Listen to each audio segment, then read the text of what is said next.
Hi,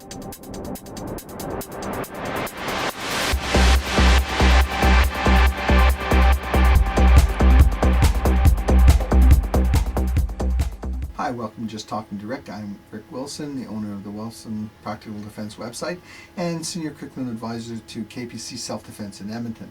We're talking about the plea of self-defense, and I've held up a number of books. I'm going to continue to hold up Mark McYoung's In the Name of Self-Defense because I think you need to pick it up along with Rory Miller's books. What we're going to talk today is a little different. It's part of the plea of self-defense is when you've defended yourself, what do you do after you've defended yourself? One of the first questions often is, do I leave? Do I get myself out of there? And I'm going to change the question from do I leave to are you safe? Because that's the question. Are you safe where you are? Depending on what's happened, are you in a parkade? You're in a bad part of town and things could get worse. Where are you? Are you still in danger? Because just a straight self-defense, you want to, just the same as if you came upon an accident scene, you don't want to go running out in the middle of the road. You want to make sure the road is blocked or there's flares up or there's something to protect you from getting run over. You've got to be safe in anything you do. So the question of whether you leave, the first question is, are you safe being there and staying there? And then the next thing is, I say get to where you're safe. If you're safe where you are, that's fine. Maybe security's arrived and the incident is over. Maybe even the police have showed up. The next question is, do you report it? And that's going to be a decision you make. But one of the things you need to really, really pay attention to is whoever calls first is reporting the crime as the victim. Okay, and that's very important. Whoever calls first is reporting the crime as a victim. And there's a disturbing trend in the States right now for date rape type situations where the guy who commits the date rape will call into the police and say, we had this consensual sex with this woman, now we got in an argument, and she said she's going to have me charged with rape. So I just want to complain about this person harassing me.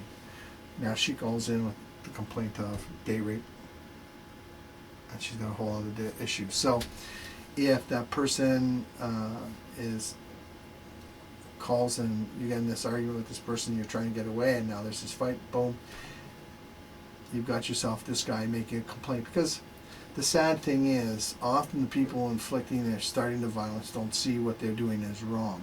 Okay, that's Mark McYoung's book is great for that. It goes into, somebody slaps you in the face and you drill them in the head. They don't understand why you punched them. All they did was straighten you out by a little Gibbs smack, and you went and hit them. What's your problem?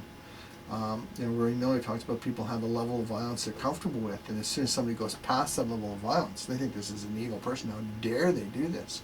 So they really do sometimes feel wronged when they charge it. So you're going to have to make a decision as to whether you report the crime. If it's a criminal offense, then quite frankly, you're stopping other people from getting hurt. But just from a straight practical point of view, you want your name down as the person who was assaulted. You defended yourself. So that's very important. The next thing then becomes, now you're dealing with the police. And do you talk to the police, and how do you talk to them?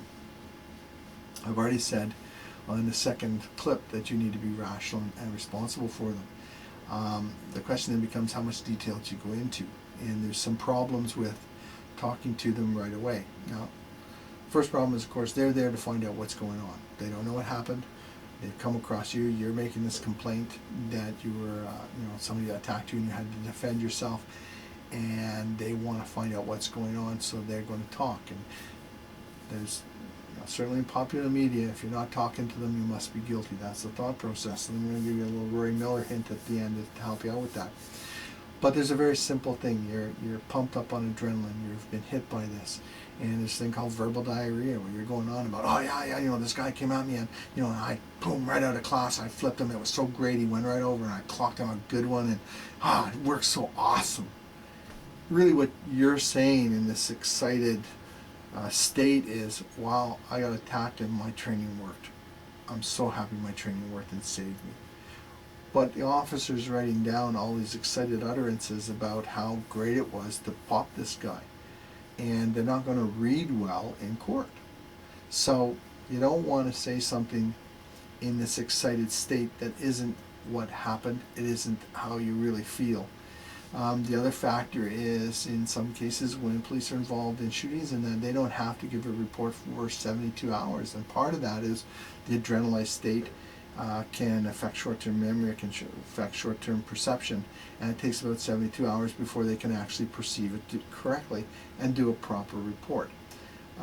That's the theory behind giving that 72 hours. So when you're talking right there on the scene, that can be a problem for you. Now, some of this may depend on just how serious it is, but yeah, saying to the police officer, I'm not going to talk to you, I'm going to lawyer up. Boy, what does that sound like? One of the things Roy Miller has recommended in his seminars, I think is great, is he says, listen, I defended myself, but I really think I should have a lawyer. This guy's attacked me once. I don't want to be faced with a civil suit because I've said something that can be misinterpreted. I would like my lawyer to be here to help me with that. I don't want a civil suit on my hands. Now, one of the things is, particularly in today's day and age with the police officers and use of force are getting sued all the time, they'll hopefully understand that. So whether you talk to the police or not, you're going to have to talk to the police if you want a plea of self-defense. That's at some point. You should maybe have a lawyer there. Mark McGinn goes into some cases where the person said something and it was misinterpreted. It's not quite what they said, but that misinterpreted carried through in one case to a manslaughter charge. So your lawyer can help you word things perhaps a little more legally correct than it would be just there. There's a great, if you search YouTube there's a clip called about an hour long, Why You Shouldn't Talk to the Police. And the first half is given by a lawyer and the second half is given by the police, by a police officer. And the lawyer goes through all the things where you can, without really giving consideration, have you ever been to this place where this happened? Oh man, I never go there. Well, 3 years ago, we have a receipt that you purchased this at this store, which is in that mall that you said you've never ever been to in your life. Well, I forgot I went there 3 years ago, That's a case where the person wasn't involved at all. And as the police officer said, you're an amateur at this. The only two professionals at this may be the officer questioning you and the criminal that attacked you. And you're just not as good at it. So giving yourself time so that you can give a proper presentation of the facts. And I really want to make this clear. I'm not saying you go away and prepare your statement to look in the best light. What I'm saying is you go away so that you can prepare your statement to reflect the things that actually happened in the way they happened, rather than presenting them haphazardly and, as I say, an excited verbal diarrhea way that comes out, which really isn't what you meant or what you felt or what you, as we go back to what you believed at the time. So you want to be able to do it correctly. So the first thing you have to do then is you may have to get a lawyer. And we're going to talk about that in our next clip. But the other thing you may want to get a lawyer for is if you think back over things and it's a little shaky about how maybe you said the wrong thing at the wrong time, and then you try to correct it and get yourself out, but that's that one little thing that's going to make your plea of self-defense a little shaky. You're not going to hide it, and you're not going to lie about it, but you may want a lawyer there to help you with it, and someone who's skilled in dealing with a plea of self-defense. So this is just talking to Rick, and we'll talk, as I say, whether you report it, whether you don't report it, whether you leave, whether you don't leave. There's some personal choices there, but when it comes to leaving, be safe. When it comes to reporting it, be reported as the victim. When it comes to presenting it to the law enforcement officers, be safe in that as well. Thank you very much, and have a great day or evening.